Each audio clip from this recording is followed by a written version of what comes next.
నమస్తే, నేను Priya. Welcome to focus. అందాల రాముడు, వెండితెర దేవుడు, విశ్వవిఖ్యాత నట సార్వభౌముడు, సినీ ప్రస్థానమైన రాజకీయ ప్రయాణమైన ఎందుకాలిడినా సంచలనమే. నేటికి నందమూరి తారక్ మాత్రమే. తెలుగు ప్రేక్షకుల్లో అన్నగారి స్థానం చిరస్మరణీయం. రాజకీయాల్లోనూ ఇంతే. ఎన్టీఆర్ ఈ 3 అక్షరాలు వినిపిస్తే చాలు తెలుగోడి గుండె ఉప్పొంగిపోతుంది. నాయకుల్లో వైబ్రేషన్ మొదలవుతుంది. పాలకులకు ఆయన నిర్ణయాలు, ఆలోచనలు గుర్తొస్తాయి. ఆయన పేరు చెప్పకుండా రాజకీయం చేయలేరు. ఆయన పేరు చెప్పకుండా సినిమా తీయలేరు. పాత తరానికైనా కొత్త తరానికైనా ఆయనే తారక మంత్రం. మే 28 వచ్చిందంటే ఎన్టీఆర్ ప్రభంజనం కళ్ల ముందు కదలాడుతోంది. అందాల రాముడు, వెండితెర దేవుడు, విశ్వవిఖ్యాత నట సార్వభౌముడు, సినీ ప్రస్థానమైన రాజకీయ ప్రయాణమైన నేటికి నందమూరి తారక మంత్రమే. పాలిటిక్స్లో ఆయనో బ్రాండ్, నవతరానికి ఆయనో రోల్ మోడల్. తరాలు మారినా వినిపించే పేరు, చరిత్ర గొప్పగా చెప్పుకునే పేరు. అప్పుడైనా ఇప్పుడైనా రాజకీయాలైనా సినిమాలైనా ఆయన ప్రస్తావన లేకుండా సాగవు. అటు పాలిటిక్స్లో ఇటు సినీ ఇండస్ట్రీలో నెవర్ బిఫోర్ ఎవర్ ఆఫ్టర్. నవతరం నేతలకు స్ఫూర్తి, పాతతరం నేతలకు ఆదర్శం. ఒక్క మాటలో చెప్పాలంటే ఆయనో బ్రాండ్. ఎవరెస్ట్ అంత ఎదిగిన ఎవర్ గ్రీన్ లీడర్. పాలకుడంటే అలా ఉండాలి ఇలా ఉండాలి అని 10 తరాలు చెప్పుకునే రూలర్. తెలుగు ప్రజల గుండె చప్పుడు. ఢిల్లీ గడ్డపై తొడగొట్టి తెలుగు జాతి ఆత్మగౌరవాన్ని ఎలుగెత్తి చాటారు ఎన్టీఆర్. ఎన్నేళ్లైనా రాజకీయాల్లో బోరింగ్ కొట్టని బ్రాండ్. ఎన్టీఆర్ పేరు చెప్పకుండా రాజకీయాలు చేయలేరు.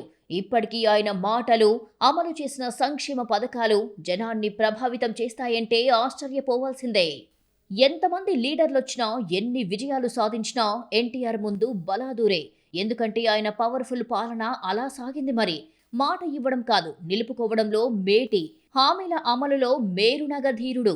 ఇప్పటికీ ఆయన పథకాలు కొనసాగుతున్నాయంటే ఆ బ్రాండ్ ఇమేజ్ ఎలాంటిదో అర్థమవుతోంది.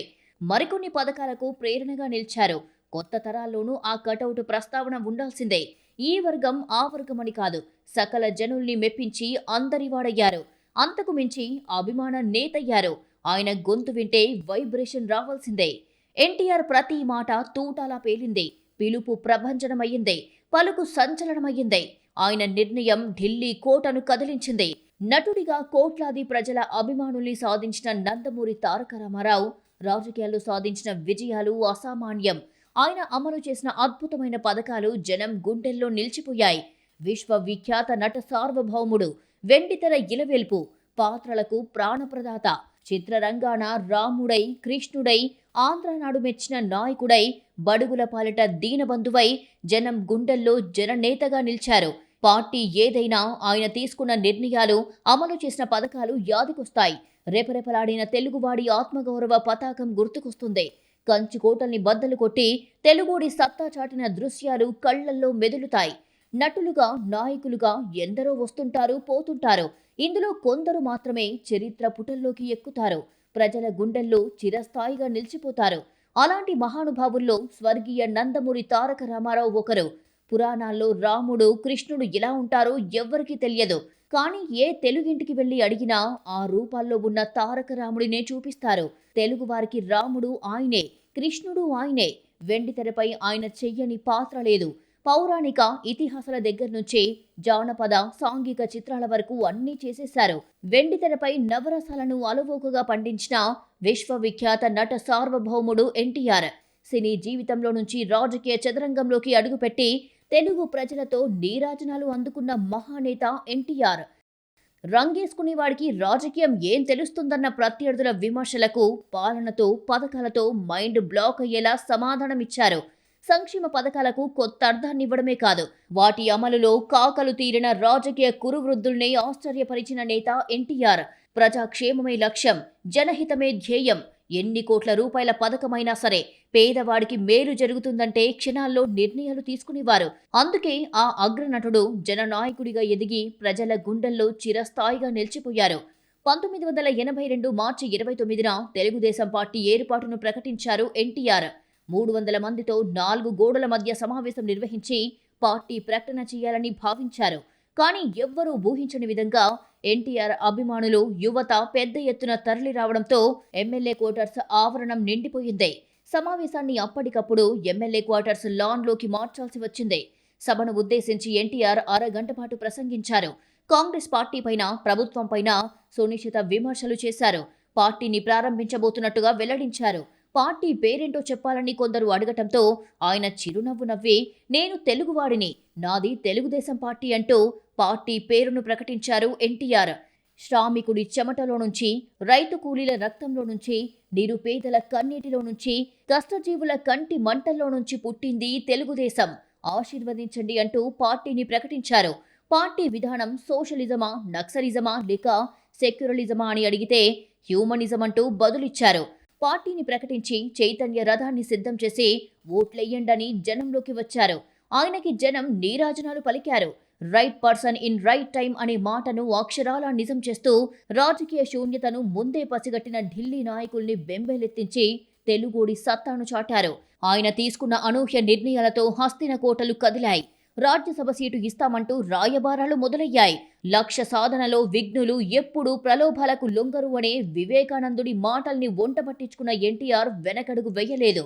ఒక రాజకీయ పార్టీని స్థాపించి కేవలం 9 నెలల కాలంలోనే ముఖ్యమంత్రి పీఠాన్ని అధిరోహించిన గొప్ప నాయకులైన, పార్టీ పెట్టిన 2 ఏళ్లలోనే సీఎం అయిన విజయ్ లాంటి యువతరానికి ఆయన రోల్ మోడల్. అధికారం చేపట్టిన నాటి నుంచి ఏదైతే చెప్పారో అదే చేసి చూపారు. తప్పుడు వాగ్దానాలు, తప్పించుకునే ధోరణి ఆయన పాలనలో ఏనాడు దరిచేరనివ్వలేదు. పేదవాడే నా దేవుడు, సమాజమే నా దేవాలయం అంటూ కాషాయ వస్త్రాలను ధరించి ప్రజాక్షేమమనే దీక్ష పూనారు. నాడు ఎన్టీఆర్ స్థాపించిన తెలుగుదేశం పార్టీ అప్పట్నుంచి ఇప్పటి వరకు రాష్ట్ర రాజకీయాల్లో, దేశ రాజకీయాల్లోనూ బలీయమైన శక్తిగా ఎదిగిందంటే అది ముమ్మాటికి ఎన్టీఆర్ వేసిన పటిష్ట పునాదులు, ఆయన తీసుకున్న సాహసోపేతమైన నిర్ణయాలు, అమలు చేసిన సంక్షేమ పథకాలే కారణం. ఎన్టీఆర్ ప్రతి మాట ఓ తూటాగా పేలింది.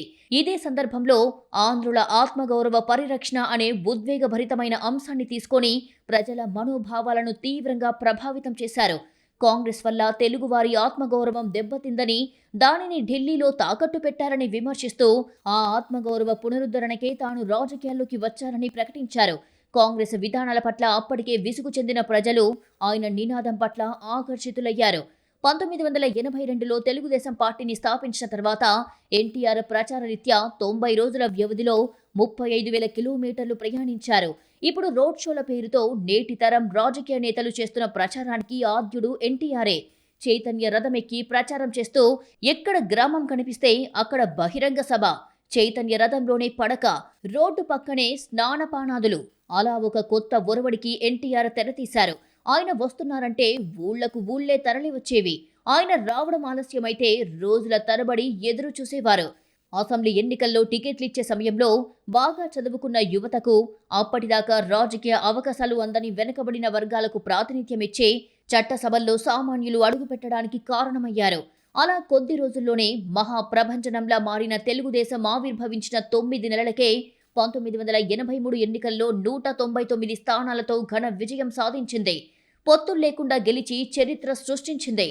ఆంధ్రప్రదేశ్ అవతరణ తర్వాత రాష్ట్రంలో అపజయమే ఎరుగని కాంగ్రెస్ ని మట్టి కరిపించింది. ఎన్టీఆర్ తెలుగు రాష్ట్రానికి ముఖ్యమంత్రి అవ్వగానే మద్రాసీలుగా ఉన్న ముద్రను చెరిపేస్తూ తెలుగు జాతి స్వాభిమానానికి అంకురార్పణ చేశారు. పాలన ఎలా ఉండబోతోంది అన్నది ఆయన ప్రమాణ స్వీకారం చేసిన నాడే ప్రజలకు అర్థమయ్యింది. అప్పటి వరకు పనిచేసిన ముఖ్యమంత్రులంతా రాజ్భవన్లోనే ప్రమాణ స్వీకారం చేసేవాళ్లు. కానీ ఎన్టీఆర్ మాత్రం 1983 జనవరి 9 నాటి ఆంధ్రప్రదేశ్ 10వ ముఖ్యమంత్రిగా, తొలి కాంగ్రెసేతర సీఎంగా తనను ఆదరించిన ప్రజల సమక్షంలోనే ప్రమాణ స్వీకారం చేసే కొత్త సంప్రదాయానికి తెరతీశారు. ప్రజారంజక పాలనంటే ఏంటో చేతల్లో చూపించారు.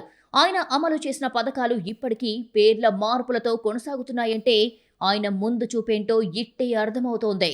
అందుకే ఎన్నేళ్లైనా మే 28 వచ్చిందంటే ఎన్టీఆర్ గుర్తుకొస్తారు. ఆయన అమలు చేసిన అద్భుతమైన పథకాలు కళ్ల ముందు కదలాడతాయి. ఎప్పటికీ ఆయన పేరు ఎత్తకుండా రాజకీయాలు సాగవంటే అతిశయోక్తి కాదు. చనిపోయిన తర్వాత కూడా బ్రాండ్ ఇంకా ఉపయోగపడుతూనే ఉంది.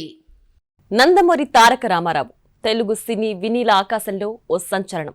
పురాణ పురుషుల పాత్రలు ధరించి కలియుగ దైవంగా ప్రతి ఇంటా ఆరాధించబడే నటుడు. ఏ పాత్ర చేసినా గుండెలకు హత్తుకుంది. ఏ డైలాగ్ చెప్పినా ఆలోచింపజేసింది. దేశం గర్వించదగిన నటుల్లో అగ్రస్థానంలో ఉంటారాయన.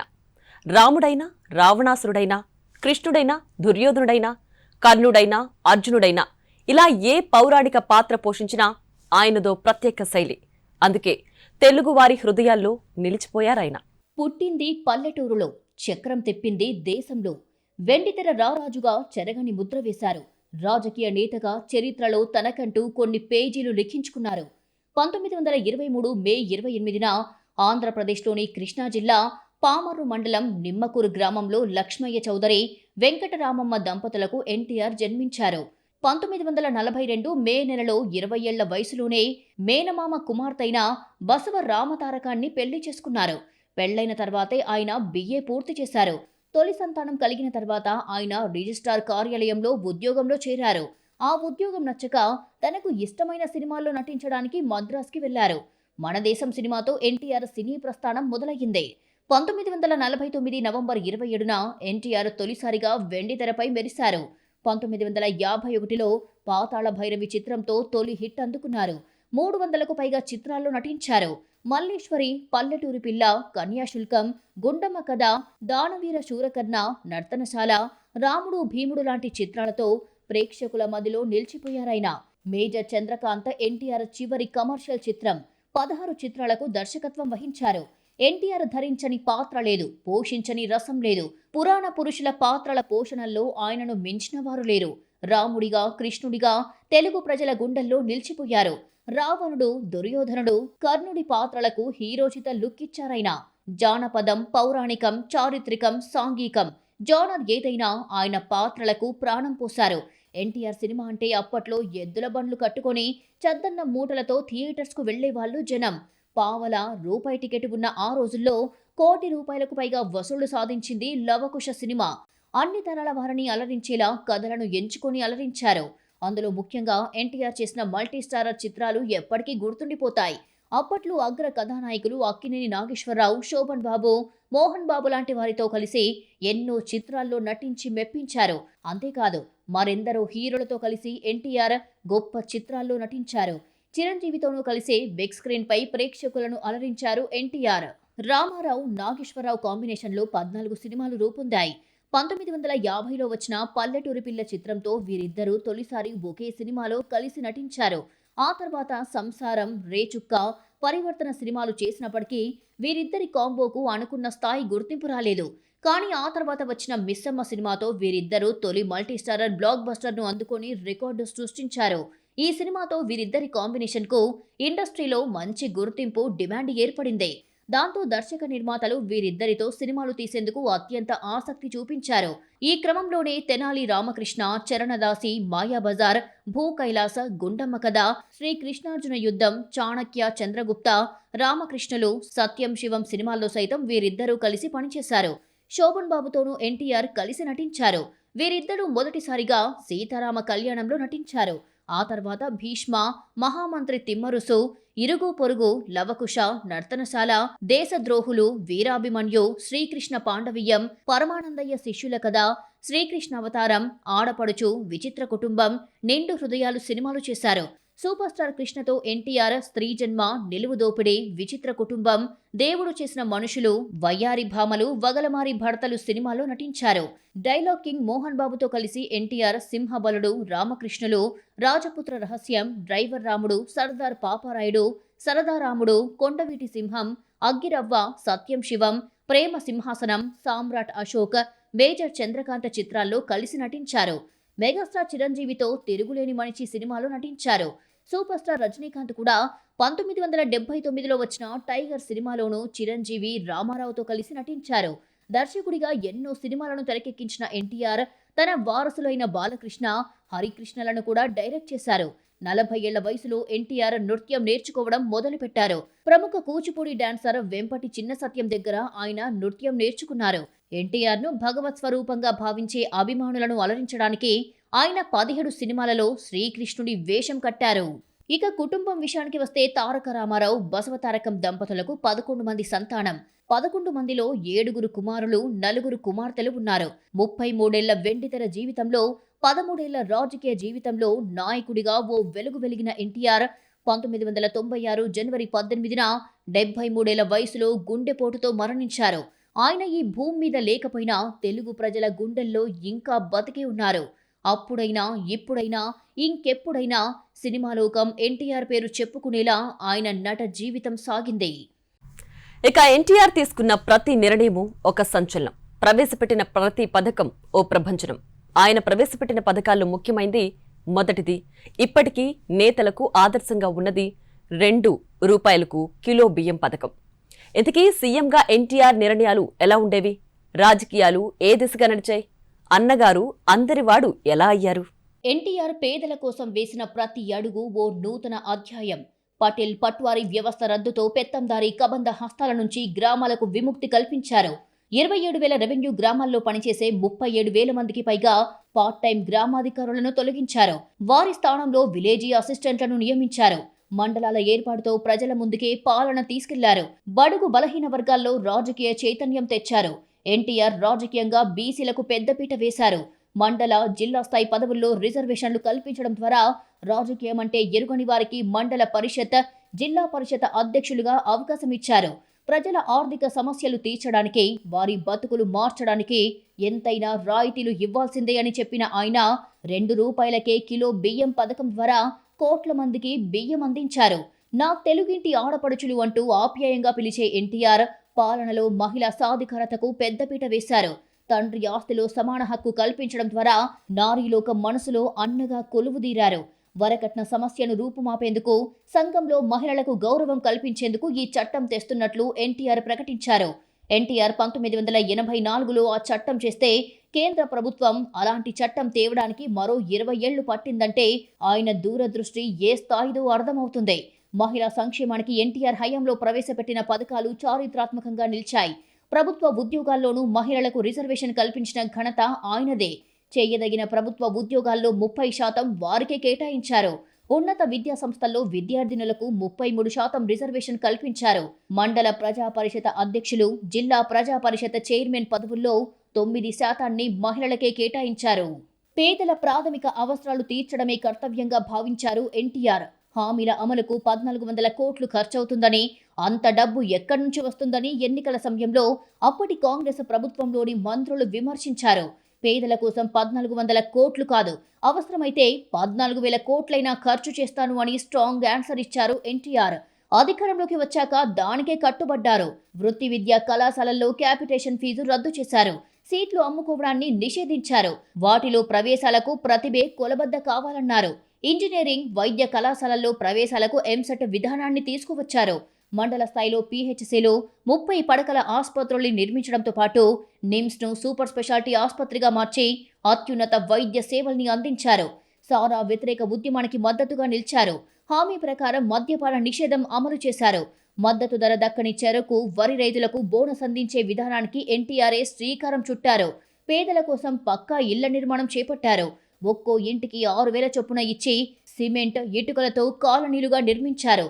ఇళ్ల స్థలాలను కూడా సేకరించిచ్చారు. 1983 ఏప్రిల్ 14న ముఖ్యమంత్రి ఎన్టీఆర్ ప్రారంభించిన ₹2 కిలో బియ్యం పథకం సంక్షేమ పథకాల చరిత్రలోనే ఓ పెను సంచలనం.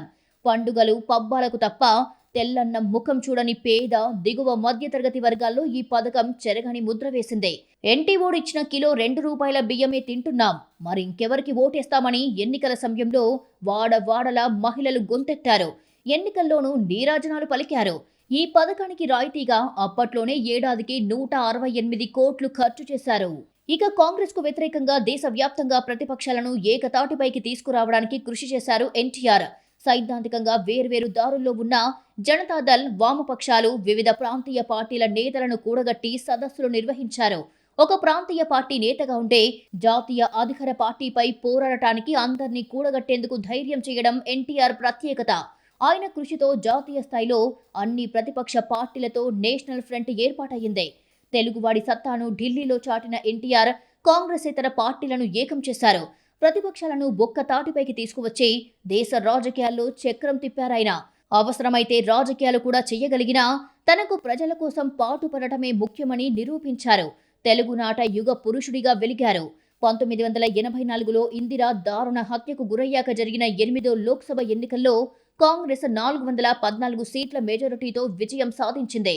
కానీ ఒక్క ఆంధ్రప్రదేశ్లో మాత్రం టీడీపీ 30 స్థానాలు దక్కించుకొని లోక్సభలో ప్రధాన ప్రతిపక్షంగా నిలిచింది. లోక్సభ చరిత్రలో ఒక ప్రాంతీయ పార్టీ కేంద్రంలో ప్రధాన ప్రతిపక్షంగా గెలవడం అదే తొలిసారి. అటు శాసనమండలి రద్దు ఓ చరిత్ర, పరిపాలన నిర్ణయాల్లో స్తబ్దత ఏర్పడుతోందని భావించిన ఎన్టీఆర్ శాసనమండలి రద్దు చేయడానికి అసెంబ్లీలో తీర్మానం చేసి ఆమోదించారు.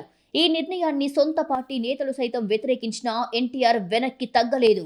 మరోవైపు 1984 ఆగస్టు 16న నాదెండ్ల భాస్కర్రావు ఎపిసోడ్ తెలుగునాట మరో చరిత్ర. రామారావును అధికారం నుంచి తొలగించి దొడ్డిదారిన నాదెండ్ల భాస్కర్రావు గద్దెనెక్కారంటూ ప్రజాస్వామ్య పరిరక్షణ ఉద్యమం పేరుతో తిరిగి రామారావు ప్రజల్లోకి వెళ్లారు. ఫలితంగా సెప్టెంబర్ 16న రామారావు తిరిగి ముఖ్యమంత్రిగా ఎంపికయ్యారు. అయితే తాను మళ్లీ ప్రజా తీర్పు కోరతానంటూ ఛాలెంజింగ్ గా 1985లో ప్రజల తీర్పు కోరుతూ మధ్యంతర ఎన్నికలకు వెళ్లారు ఎన్టీఆర్. ఆ ఎన్నికలలో 202 స్థానాల్లో గెలిచి తిరిగి అధికారంలోకి వచ్చారు. ఇలా ఎన్నో సంచలన నిర్ణయాలతో ఎన్టీఆర్ రాజకీయ ప్రస్థానం కొనసాగింది. ఎందరో సామాన్యుల్ని ఆయన నాయకులుగా తీర్చిదిద్దారు. అటు పథకాలు, ఇటు తనదైన రాజకీయాలతో ఎన్టీఆర్ ప్రజల గుండెల్లో నిలిచిపోయారు. రాజకీయాలైనా సినిమాలైనా ఎన్టీఆర్ లాంటోళ్లు నూటికో కోటికో ఒక్కరు, 100 ఏళ్లు కాదు, చిరకాలం కలకాలం జనం మనస్సుల్లో మిగిలిపోతారు. చరిత్ర వారి గురించి భావితరాలకు గర్వంగా చెబుతుంది అనడంలో ఎలాంటి సందేహం లేదు. ఎన్టీఆర్ను కేవలం సినిమా మోజు వల్ల కాకుండా ఆయన ప్రవేశపెట్టిన పథకాలు, అమలు చేసిన కార్యక్రమాల ద్వారానే ఇప్పటికీ ఆరాధిస్తున్నారు. తెలుగువారి గొప్పదనాన్ని అంతర్జాతీయంగా రెపరెపలాడించిన తెలుగు తేజం ఎన్టీఆర్. తల పైకెత్తుకొని ఆయన మాకే సొంతమని గర్వంగా చెప్పుకునే పేరది. నటులుగానే కాదు, లీడర్గా తెలుగువారి హృదయాల్లో ఆయన వేసిన ముద్ర శాశ్వతం. అందుకే ఎన్నేళ్లైనా ఆయన పేరు వినిపిస్తూనే ఉంటుంది.